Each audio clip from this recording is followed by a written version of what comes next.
Welcome to the History AI podcast, where the past comes alive with facts, anecdotes, and a dash of humor. Here are your hosts, Chuck and Marco. Hello everyone and welcome to another episode of the History AI podcast. I'm your host, Chuck. And I'm Marco. You know, Chuck, the irony is palpable. As we're set to drop this episode, we're staring down the face of a tropical storm set to hit us in the morning. Oh, the timing. It gives us a very real sense of what the people of Galveston might have felt, albeit with the advantage of more advanced warnings. It's amazing how one event can change a city's trajectory, isn't it, Marco? Absolutely, Chuck. There's an eerie resonance. Today, we dive deep into a devastating chapter in American history, the Galveston Hurricane of 1900. It's a story of nature's fury, human resilience, and the evolution of disaster preparedness. All right, Marco, set the stage for us. What was the situation leading up to September 8, 1900? The summer was like any other.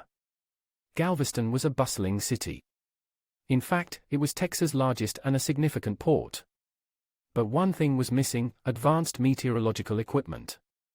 The U.S. Weather Bureau, today's National Weather Service, did exist, but their tools and knowledge were limited. Were there any warnings? There were, but they were late and underestimated the hurricane's severity.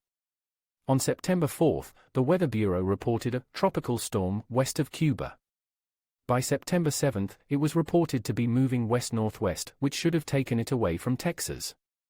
Warnings were issued, but they didn't capture the hurricane's intensity or its direct threat to Galveston. So, Galvestonians essentially woke up to a surprise. By the morning of September 8, the sea level began to rise and wind speeds picked up. By 12 noon, the hurricane was undeniable. Heavy rainfall, winds of about 60 miles per hour. Streets began to flood. People sought higher ground. Around 4 p.m., the situation was dire. The entire island was under several feet of water. Winds had intensified to more than 100 miles per hour. Many structures began to collapse. And by 8 p.m., darkness, fear, and confusion. Galveston was in the eye of the storm. Winds reached up to 145 miles per hour. The storm surge was around 15 feet. Let's hear from some survivors. Isaac Klein, the city's chief meteorologist at that time, had his own harrowing tale. He wrote, "The sea began to invade the city, the roaring of the wind, the crashing of the waves and the flying timbers, made a pandemonium." Clara Barton, founder of the American Red Cross, arrived in Galveston to help.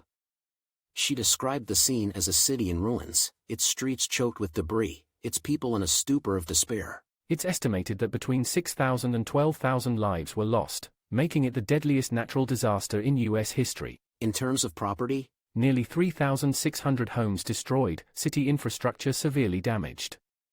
In today's terms, the damage was estimated to be over $700 million. Before we continue with the aftermath and resilience of Galveston, let's take a quick break for our sponsors. When the world hits hard, hit back harder with Strike Force Energy. The zero sugar, zero calorie, power-packed energy drink additive that fuels your adventure. Just a quick squeeze turns any drink into a relentless power source. Perfect for your workout, your hike, your life. Ready to strike? Visit strikeforceenergy.com, use coupon code UTSALAX24 for an explosive 20% off your order. Strike Force Energy, unleash your potential. Strike Force Energy, fuel the fight within you. Now, Galveston had to rebuild. But how did they ensure this tragedy didn't repeat? The Galveston seawall. Constructed after the hurricane, it was a 17-foot-high barrier against future storm surges. They also raised the city's elevation using sand dredged from the Gulf. That's engineering at its finest. The Galveston hurricane changed a lot. It spurred advancements in meteorology and led to the establishment of the National Weather Service. It's a reminder of the power of nature and the importance of preparation. Well said, Chuck. Thanks for joining us today, listeners. We hope this deep dive gives you a new appreciation for Galveston's history and resilience. If you like this podcast, please share with a friend. Until next time, stay curious.